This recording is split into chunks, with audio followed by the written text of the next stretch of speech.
कुंभ में एक नहीं दो जगह मची थी भगदड़, लेकिन कुछ छुपाया जा रहा। लापता है, खोया पाया केंद्रों के ऊपर अपनों को तलाशने में लगे हैं लोग और कई लोगों की मौत हो चुकी है, अब तक पहचान नहीं है। दैनिक भास्कर की आज की रिपोर्ट ये आपको रवीश कुमार जी की रिपोर्ट और अन्य रिपोर्टें दिखाने का प्रयास कर रहे हैं। चैनल को लाइक सब्सक्राइब कीजिए।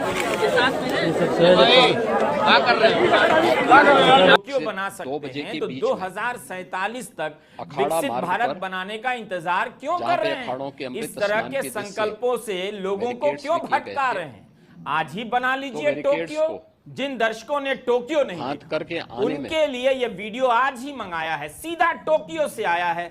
जागरण के मालिक को कम से कम प्रयागराज की पूरी टीम को बिजनेस क्लास से टोक्यो भेजना चाहिए, ताकि सभी पत्रकार और संपादक देख सकें कि जिस टोक्यो से प्रयागराज की तुलना की जा रही है वो टोक्यो है कैसा। क्या बांस और बल्लियों के बैरिकेड से घिरा प्रयागराज टोक्यो बन जाएगा, और वो भी 2 दिन में, करोड़ों लोगों के आ जाने भर से? आखिर जागरण को किसने यह हिसाब दिया कि इतने करोड़ लोगों के आ जाने से प्रयागराज टोक्यो हो गया है? उसके रिपोर्टर या संपादक की कल्पना में यह उदाहरण कहां से आया? किसने दिया? प्रशासन ने या पीआर एजेंसी ने? अगर भीड़ और रैली में आए लोगों की गिनती से हम टोक्यो बनाने लग गए, तब तो किसी एक दिन बुल्ढाना भी रैली के कारण टोक्यो हो जाएगा।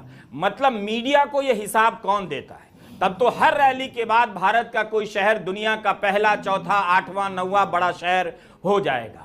क्या भारत की जनता का विवेक इतना चौपट हो गया है कि ऐसी तुलनाओं को वह गंभीरता से लेने लगी है? या अखबार मानते हैं कि अब पब्लिक की समझ समाप्त हो चुकी है, जो भी कह देंगे वो मान लेगी? इलाहाबाद की जगह प्रयागराज कहो, मान लेगी। प्रयागराज को 2 दिन के लिए टोक्यो कह दो, मान लेगी। टोक्यो नहीं देखा है तो कोई बात नहीं, कम से कम 60 के दशक में आई जॉय मुखर्जी और आशा पारिक की फिल्म लव इन टोक्यो ही देख लीजिए, दिख जाएगा कि 60 के दशक का टोक्यो कैसा था। फिर तय कर लीजिए कि प्रयागराज 2 दिनों से जो टोक्यो बना हुआ है वो टोक्यो पिछले 100 साल से कैसा है। दैनिक भास्कर ने इस दुर्घटना की व्यापक रिपोर्टिंग की है। 29 जनवरी की सुबह यानी आधी रात के बाद 1 से 2 बजे के बीच भगदड़ होती है, दुर्घटना होती है, और रात 2:30 बजे ही भास्कर ने इसकी रिपोर्टिंग शुरू कर दी थी। लेकिन गोदी चैनलों पर अगले 12 घंटे तक खबर ही नहीं चली। मुझे यकीन ही नहीं हो रहा। मैंने खुद सारे चैनल नहीं देखे क्योंकि मैं कहीं और था, किसी और काम में। लेकिन मीडिया पर नजर रखने वाले कई लोगों ने लिखा है कि कई घंटे तक कुंभ की दुर्घटना की खबर गायब थी या उसे सामान्य या छोटी खबर के रूप में पेश किया गया। अगर ऐसा हुआ है तो न्यायिक जांच का यह भी हिस्सा होना चाहिए कि किस चैनल ने कितने घंटे तक दुर्घटना की खबर नहीं दिखाई और उस चैनल को यूपी सरकार की तरफ से कितने करोड़ का विज्ञापन मिला, बल्कि एक एक अखबार और चैनलों को कितना पैसा मिला है उसे सरकार ही जारी कर दे, ताकि लोग जान सकें कि यह मीडिया किसका है। अच्छी रिपोर्टिंग के कुछ अपवाद हैं, लेकिन उनकी बात यहां नहीं की जानी चाहिए, क्योंकि एक सिस्टम के तौर पर पूरा मीडिया ध्वस्त किया जा चुका है, ताकि जब लोग मारे जाएं भूख से, गरीबी से या दुर्घटना से, उनके मारे जाने की खबर भी गायब कर दी जाए। उनकी जगह प्रधानमंत्री के विदेश दौरे की कोई तस्वीर छाप दी जाए। ये बताओ, जब 10 मिनट डिलीवरी के साथ मिले लोएस्ट में रेल दुर्घटना हुई थी, उसे भी प्रधानमंत्री ने आतंकवाद से जोड़ दिया और खबरों में उसका तमाशा बनाया गया।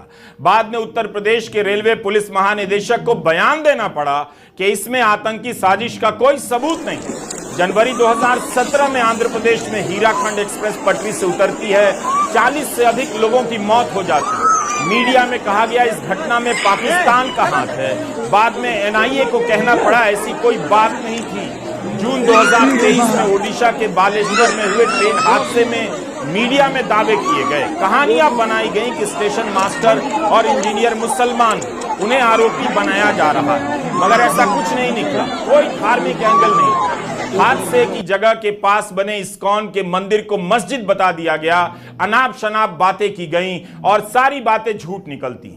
लेकिन इस बार गनीमत थी कि मीडिया ने इस तरह का तमाशा नहीं किया, बस खबरों को उस तरह से नहीं चलाया, दिखाया जिस तरह से दिखाना चाहिए। इस तरह के अनेक उदाहरण आपको इस गोदी मीडिया के मिल जाएंगे। यह खुद अपने झूठ के बवंडर में फंसा हुआ है और आपको कुंभ में जाकर मुक्ति का, मोक्ष का वादा कर रहा है, भरोसा दिला रहा है। मीडिया इसलिए ऐसा करता है ताकि आप सरकार से सवाल ना कर सकें। लोग इससे पहले कि सरकार की लापरवाही की तरफ देखने लग जाएं, मीडिया मुसलमान की तरफ उनकी गर्दन मोड़ देता है। इस बार ऐसा नहीं हुआ, लेकिन सरकार की पोल ना खुले इसलिए खबर से लेकर लोगों की समस्याएं भी गायब कर दी गईं। आप इंस्टाग्राम पर जाइए, लोग शेयर कर रहे हैं, देख रहे हैं। कुंभ की व्यवस्था को लेकर आम लोगों में काफी नाराजगी है। वे अपनी परेशानियां बता रहे हैं, लेकिन इस तरह के बयान गोदी मीडिया से क्यों गायब हैं? अगर गोदी मीडिया ऐसे बयानों को दिखाता रहता तो प्रशासन को भी मदद मिलती अपनी कमियों को तुरंत समझने और उसे ठीक करने में। प्रशासन ने भी प्रोत्साहित नहीं किया ताकि ऐसी रिपोर्टिंग से उसे समय से पहले मालूम हो। ऐसी रिपोर्टिंग का बंद हो जाना भी दुर्घटना का कारण बन जाता है। आप खुद देखिए इंस्टाग्राम पर लोगों के बयान और देखिए कि गोदी मीडिया पर ऐसे बयान क्यों नहीं। टेलीग्राफ अखबार ने अपने पहले पन्ने पर चश्मदीदों के बयान दिए। हम यहाँ उनका अनुवाद पढ़ रहे हैं। नालंदा के रमेश कुमार ने कहा है कि पुलिस ने रात में सभी पांटून पुलों को ब्लॉक कर दिया। श्रद्धालुओं से कहा कि संगम पर नहीं जाएं। मैं अखाड़ा मार्ग के पास था जब रात 1:45 बजे पुलिस ने लाठियों से भीड़ को पीछे भेजना शुरू किया। तब तक कोई भी बैरिकेड पार करके नहीं गया था, लेकिन पुलिस ने लाठी मारना शुरू कर दिया। लोग हर दिशा में भागने लगे। कुछ ने बैरिकेड हटाए। बच्चे और महिलाएं जमीन पर गिर गए और घबराए हुए श्रद्धालुओं के पैरों के नीचे आ गए। कुछ लोग जो सड़क के दोनों तरफ सोए थे वो भी भागने वालों के पैरों तले आ गए। रमेश कुमार अपनी पत्नी और 3 बच्चों को नहीं ढूंढ पाए। देवरिया की मीना देवी का बयान छपा है कि वे अपनी मां को नहीं ढूंढ पाई हैं। वो जमीन पर गिरी हुई थी जब पुलिस ने उन्हें मीना से अलग कर दिया और स्ट्रेचर पर लिटाकर ले गए। मीना कहती हैं वे और उनके साथ अन्य लोग संगम से 1.5 किलोमीटर दूर थे जब पुलिस ने कहा ब्रिज पर चढ़ जाइए। इससे रास्ता 30 किलोमीटर लंबा हो जाता। सरकार लोगों के साथ अमानवीय बर्ताव कर रही है। आखिर मीडिया ने इन आवाजों को जगह क्यों नहीं दी? क्यों ऐसी आवाजें केवल इंस्टाग्राम पर सुनाई दे रही हैं और विपक्षी नेताओं के ट्विटर हैंडल पर कोई भी कहता नहीं था कि ये कमियां नजर आती हैं? उन्हें तुरंत हिंदू विरोधी घोषित करने में लग जाते थे। लेकिन वहां मारे गए लोगों की खबर जिन लोगों ने गायब की वो कौन थे? वे किसके विरोधी निकले? लोग आज से नहीं बोल रहे थे, कुंभ के शुरू होने के पहले से बोलने लगे थे, मगर उनकी आवाज खत्म कर दी गई। जब उनके प्राण निकल गए तो उनकी खबर गायब कर दी गई। 2 सवाल है, किस चैनल को, किस अखबार को कुंभ के लिए कितने करोड़ का विज्ञापन मिला? और दूसरा, क्या दुर्घटना के बाद दुर्घटना की खबर नहीं दिखाने के लिए दबाव डाला गया? अगर हां तो किसकी तरफ से दबाव बनाया जा रहा था? वीआईपी को लेकर आम लोग 7,500 करोड़ लिखा गया है। अभी कुंभ शुरू ही हुआ था कि उत्तर प्रदेश की सरकार खुद से खुद को शानदार व्यवस्था करने का इनाम देने लगी, मगर राज्य के बड़े बड़े शहरों में यातायात रोकना पड़ रहा है। भीड़ संभल नहीं रही, लोगों को वापस भेजना पड़ रहा है। सड़कों पर ही क्लॉक रूम बनाने पड़ रहे हैं। फिर क्या इंतजाम हुआ? भास्कर ने रिपोर्ट किया है कि रीवा से प्रयागराज जाने वाले मार्ग पर 50 किलोमीटर का जाम है। काशी, अयोध्या और चित्रकूट भीड़ अलर्ट पर है। प्रयाग रूट पर 3 लाख गाड़ियां फंसी हैं। अयोध्या और बनारस शहर में सभी तरह के वाहनों का आवागमन बंद कर दिया गया है। बनारस के मंडलायुक्त का बयान छपा है कि शहर के 20 किलोमीटर के दायरे में आने वाले हर एक स्कूल, कॉलेज, खेत खलियान की खाली जगह पर क्लॉक रूम बना दिए गए और लोगों को यहीं रोका जा रहा है। जहां पर लोग रोके जा रहे हैं, क्या वहां से गोदी चैनलों पर कोई कवरेज हो रहा है? प्रशासन का इंतजाम और लोगों की समस्याओं के बारे में बताया जा रहा है। भास्कर ने लिखा है कि खेतों में पार्किंग कराई जा रही है। क्या आपने ऐसी कोई तस्वीर किसी चैनल पर देखी है? तो ये हाल है। अब आप बताइए, इसकी रिपोर्टिंग हो जाने से क्या नुकसान हो जाता है योगी सरकार का? इसकी रिपोर्टिंग हो जाने से क्या आप हिंदू विरोधी हो जाते हैं? क्या पत्रकार हिंदू विरोधी हो जाता है? या इन बातों को रिपोर्ट करने से इंतजाम बेहतर करने का मौका मिलता है, जिससे आम लोगों की दुश्वारियां कम होती हैं? क्या आप यह भी खुद से तय नहीं कर सकते? क्या धर्म की राजनीति ने आपके विवेक को इतना चौपट कर दिया? दैनिक भास्कर में महाराष्ट्र के आत्माराम पाटिल का बयान छपा है। आत्माराम पाटिल बुंदेलखंड एक्सप्रेसवे पर चित्रकूट में फंसे हैं। आत्माराम की तरह चित्रकूट के 25 किलोमीटर लंबे जाम में करीब 2 लाख श्रद्धालु मौनी अमावस्या के दिन प्रयागराज जाने के लिए जाम खुलने का इंतजार करते रहे। यह हाल प्रयागराज से सटे 8 जिलों से आने वाले रास्ते का है। आत्माराम पाटिल कहते हैं, जैसा कि भास्कर ने लिखा है, बॉम्बे से आया हूं, ट्रेनें देरी से चल रही हैं, 4 दिन गाड़ी में बैठकर आया हूं, प्रशासन कह रहा है वापस चले जाओ, कैसे चले जाएं? चित्रकूट तक भी जाने नहीं दे रहे हैं ताकि मैं वहां रुककर 1-2 दिन बाद स्नान के लिए चला जाऊं। मेरे साथ महिला है और बच्चे भी हैं। बुंदेलखंड एक्सप्रेसवे पर जाम की क्या हालत है, इसकी तस्वीर आपने अखबारों में, गोदी मीडिया में देखी है। 7,000 साढ़े 7,000 करोड़ का बजट बताया जा रहा है और लोग कह रहे हैं कि रास्ते में जहां उन्हें रोका गया है उनके लिए पानी नहीं, शौचालय नहीं। ठंड में लोग खुले में रात गुजारने के लिए मजबूर हुए। कितने ही ऐसे वीडियो वायरल हुए। मौनी अमावस्या के दिन जब लोगों की मौत हुई तब जाकर वीआईपी प्रोटोकॉल देने पर रोक लगाई गई है, वरना वीआईपी पास और रूट को लेकर आम श्रद्धालु कई दिनों से चिल्ला रहे थे। मुझे एक बात बताइए, मीडिया रिपोर्ट कर रहा था कि 2019 में महाकुंभ का बजट 3700 करोड़ था 2019 में। इस बार का बजट 7,000 तो 7,500 करोड़ बताया जा रहा है। 5 साल के भीतर महाकुंभ के आयोजन पर 10,000 करोड़ रुपए से ज्यादा का खर्च हो रहा है, वह भी एक शहर में। इतना पैसा खर्चा करने के बाद भी लोगों की परेशानियां कम क्यों नहीं की जा सकी? भास्कर ने अपने फ्रंट पेज पर वीआईपी एंट्री पर उठ रहे सवालों की भी जांच की। स्थानीय अखबारों में भी रिपोर्ट हुआ है कि लोग कुंभ में चल रहे वीआईपी कल्चर से परेशान हैं। भगदड़ से पहले ही लोग ट्विटर और इंस्टाग्राम पर कुंभ से वीडियो डाल रहे थे, शिकायतें कर रहे थे कि वीआईपी मूवमेंट के कारण उन्हें 20-20 किलोमीटर चलना पड़ रहा है। जगह जगह बैरिकेड लगे हैं ताकि वीआईपी मूवमेंट हो सके। ऐसे कई वीडियो आपको मिल जाएंगे जहां लोग पुलिस से सवाल कर रहे हैं कि क्या वे जानवर हैं जो इस तरह से यहां से वहां उन्हें भेज दिया जा रहा है। हमने एक महिला का बयान देखा जो कह रही हैं कि बुजुर्ग लोगों के लिए इतना चल पाना मुश्किल है। वीआईपी के लिए व्यवस्था अच्छी है मगर आम आदमी की कोई वैल्यू नहीं। लोग शिकायत कर रहे हैं कि पूरा पुल खाली है मगर उन्हें जाने नहीं दिया जा रहा क्योंकि वीआईपी रूट के लिए आरक्षित रखा गया है। राजस्थान पत्रिका की इस रिपोर्ट में अखाड़ा परिषद के महामंडलेश्वर स्वामी प्रेमानंद गिरी ने प्रशासन पर आरोप लगाते हुए कहा है कि अधिकारी वीआईपी श्रद्धालुओं की सेवा में लगे रहे, जिससे आम श्रद्धालुओं की सुरक्षा से समझौता हुआ। उन्होंने मेला क्षेत्र की सुरक्षा सेना को सौंपने की मांग की है। भगदड़ के बाद अब अखिलेश यादव ने कहा है कि सुरक्षा का काम सेना को सौंप दिया जाना चाहिए। एक ही दिशा में चल रही भीड़ का वीडियो ट्वीट करते हुए अखिलेश यादव ने लिखा है कि महाकुंभ में लोग नहीं, व्यवस्था अति विशिष्ट होनी चाहिए। मेला क्षेत्र में वीआईपी लोगों के आने से वन वे किए जाने की वजह से तीर्थ यात्रियों को जो समस्या हो रही है वो नहीं होनी चाहिए। सरकार पिकअप ड्रॉप के लिए बसें चलाए। राहुल गांधी ने ट्वीट कर लिखा है कि अव्यवस्था और आम लोगों को छोड़कर वीआईपी मूवमेंट पर फोकस करने के कारण ही यह स्थिति पैदा हुई। अब रिपोर्टिंग हो रही है कि महाकुंभ एरिया को नो व्हीकल जोन घोषित कर दिया गया है। वीवीआईपी पास रद्द कर दिए गए और मेले तक जाने वाली सड़कें वन वे कर दी गई हैं ताकि लोग आराम से जा सकें। लेकिन हफ्ते गुजर गए, लोगों की इन तकलीफों पर कोई ध्यान नहीं दिया गया। सवाल है कि ऐसी खबरें इधर उधर चुपके से क्यों छप रही थीं? सारी जगहों पर प्रमुखता से क्यों नहीं छापी जा रही थी? इससे सरकार का क्या बिगड़ जाता? जनता का फायदा होता। सरकार जनता की सुविधा के लिए होती है। अगर गोदी मीडिया इन बातों को लगातार उठाता, अपने रिपोर्टरों को छूट देता कि वे जैसी अव्यवस्था देख रहे हैं वैसी ही रिपोर्टिंग करें, तो लोगों को ऐसी हालत का सामना नहीं करना पड़ता। सिर्फ मौत की खबर ही गायब नहीं है, बल्कि आए दिन भयंकर परेशानियां भी गायब की जा रही थी। उन खबरों को गायब करना भी किसी अपराध से कम नहीं था।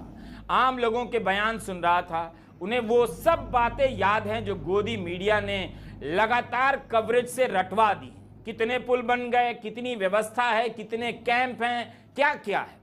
लेकिन जब लोग कुंभ में जा रहे हैं तो वहां उनकी परेशानियों को दूर करने वाला कोई नहीं। भास्कर ने अपने विश्लेषण में पहले पन्ने पर लिखा है कि 3 दिन से भीड़ बढ़ रही थी। संगम की नोक पर एंट्री और एग्जिट के रास्ते अलग अलग नहीं थे। लोग जिस रास्ते से आ रहे थे उसी से लौट रहे थे। क्या सच में प्रबंधन की ऐसी हालत थी? यह तो आम समझ की बात होती है कि आने और जाने के रास्ते अलग होने चाहिए, तो फिर क्यों नहीं थे? क्या संगम पर 2 रास्ते बना पाना असंभव था? भास्कर ने यह भी बताया कि प्रशासन ने अखाड़ों के अमृत स्नान के लिए ज्यादातर पीपा पुल बंद कर दिए। इससे बाहर जाने वाले श्रद्धालु स्नान के बाद निकल नहीं पाए और संगम पर भीड़ बढ़ती गई। मेरे हाथ में 30 जनवरी का टेलीग्राफ है जो कोलकाता से निकलता है। इसकी रिपोर्ट आप देखिए, लंबी रिपोर्ट है। कुंभकृष्ण लिखा है इसकी हेडलाइन में। इसमें कई श्रद्धालुओं के बयान हैं। कुछ के बयान हमने इसी वीडियो में आपको पहले सुनाए। ये लोग अपने अपने हिसाब से तकलीफें और जो भी देखा उन्होंने बता रहे हैं। टेलीग्राफ ने लिखा है कि योगी अपने बयानों में लोगों पर ही आरोप डालते हुए प्रतीत हो रहे हैं, जैसे उनके कहने का मतलब है कि लोग अपने कैंप में जहां थे वहीं स्नान कर लेना चाहिए। इस अखबार ने आम लोगों की बातों को रखा। इसी अखबार में असम के एक व्यापारी नीति पॉल की मौत की भी खबर है। इनकी मशहूर मिठाई की दुकान है, अपने इलाके के मशहूर आदमी हैं। परिवार के सदस्य का बयान छपा है कि उन्हें उम्मीद थी कि प्रशासन उनके पार्थिव शरीर को हवाई रूट से घर भेजेगा, मगर फिर उन्हें बताया गया कि सड़क के रास्ते से ही भेजा जाएगा। 1500 किलोमीटर से ज़्यादा दूरी तय करनी पड़ेगी। एम्बुलेंस की हालत देखते हुए परिवार ने यहीं पर अंतिम संस्कार करने का फैसला किया। 2 बजे के बीच क्या आपने किसी टीवी चैनल को इस व्यापारी के घर जाकर उनकी हालत बताते हुए रिपोर्ट करते देखा है? दुर्घटना के दिन कितने लोग मरे इसका कवरेज नहीं हो रहा था। कितने क्विंटल फूलों की वर्षा हो रही थी उसकी सटीक जानकारी थी और मीडिया रिपोर्ट कर रहा था। डीआईजी वैभव कृष्ण का बयान छपा है कि मरने वालों में 4 कर्नाटका से हैं, 1 असम से और 1 गुजरात से। मगर पश्चिम बंगाल की मुख्यमंत्री ममता बनर्जी ने कहा है कि अकेले बंगाल से 15 लोगों की मृत्यु हुई है। कर्नाटका में कांग्रेस के विधायक आसिफ सैद ने कहा है कि बेलगावी से 4 लोगों की मौत हुई है। कुंभ के शुरुआत से ही नेहरू के समय की दुर्घटना को लेकर व्हाट्सएप यूनिवर्सिटी में खूब प्रचारित किया गया। अंकिलों ने भी खूब फैलाया कि नेहरू के समय ऐसा हुआ था। उसकी कोई जरूरत नहीं थी, लेकिन किया गया ताकि कुंभ के साथ साथ नेहरू के प्रति नफरत भी फैलती रहे। यही नहीं, लोकसभा चुनाव के समय से ही प्रधानमंत्री मोदी अपने भाषणों में नेहरू के समय की दुर्घटना का जिक्र करने लगे थे। क्या वे अपने कार्यकाल पार्टियों का तो नामो निशान नहीं था। कई पार्टियां तो पैदा भी नहीं हुई थी। मेरे उत्तर प्रदेश के लोगों, ये खबर सुन के आज आपको भी धक्का लगेगा। पंडित नेहरू जब आए थे, अव्यवस्था के कारण यहां भगदड़ मच गई थी। कुंभ के मेले में हजारों लोग मारे गए थे, कुचल करके मारे गए थे, लेकिन सरकार की इज्जत बचाने के लिए पंडित नेहरू पर कोई दोष न मर जाए, दाग न लग जाए, इसलिए उस समय के मीडिया ने भी ये चीजें दिखाने की बहादुरी नहीं दिखाई। एकाध तो अखबार के कोने में खबर छपी, उसे भी दबा दिया गया। उन परिवार जिन्होंने अपना स्वजन खोया था, उसके नामों का कहीं जिक्र नहीं होने दिया। 1 रुपया उनको दिया नहीं दिया गया। भाइयों बहनों, ये सिर्फ भगदड़ नहीं थी। भगदड़ के बाद जो हुआ वो असंवेदनशीलता का एक जुल्म था। भाइयों बहनों, ऐसा पाप देश के पहले प्रधानमंत्री के काल में हुआ है। और इस बार का कुंभ का मेला देखिए, करोड़ों लोग आए, प्रधानमंत्री खुद भी आए, लेकिन कोई भगदड़ नहीं हुई, कोई मरा नहीं। भाइयों बहनों, व्यवस्थाएं सरकार कैसे बदलती है, इसका ये उदाहरण है।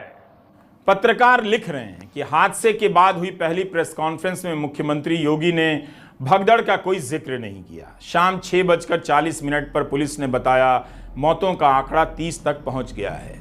हादसे के 15 घंटे बाद प्रेस कॉन्फ्रेंस होती है और जानकारी दी जाती है। प्रशासन और सरकार तब तक यही बताने में लगे रहे या इस तरह से बर्ताव करते रहे मानो कुछ भी नहीं हुआ है। और खबर छप रही है कि मुख्यमंत्री हादसे को लेकर भावुक हो गए हैं। जुलाई 2024 की इस घटना का जिक्र करना चाहता हूं। हाथरस में भोले बाबा की सभा में भगदड़ हुई, 121 लोग मारे गए। किसे सजा हुई? अभी तक मामला कोर्ट में है, सुनवाई चल रही है। 3200 पन्ने की चार्जशीट है। भोले बाबा का नाम तक आरोप पत्र में नहीं है। जनवरी में इलाहाबाद हाईकोर्ट ने हाथरस के डीएम और एसपी से सवाल किया था, आप बताइए आप जिम्मेदार क्यों नहीं हैं?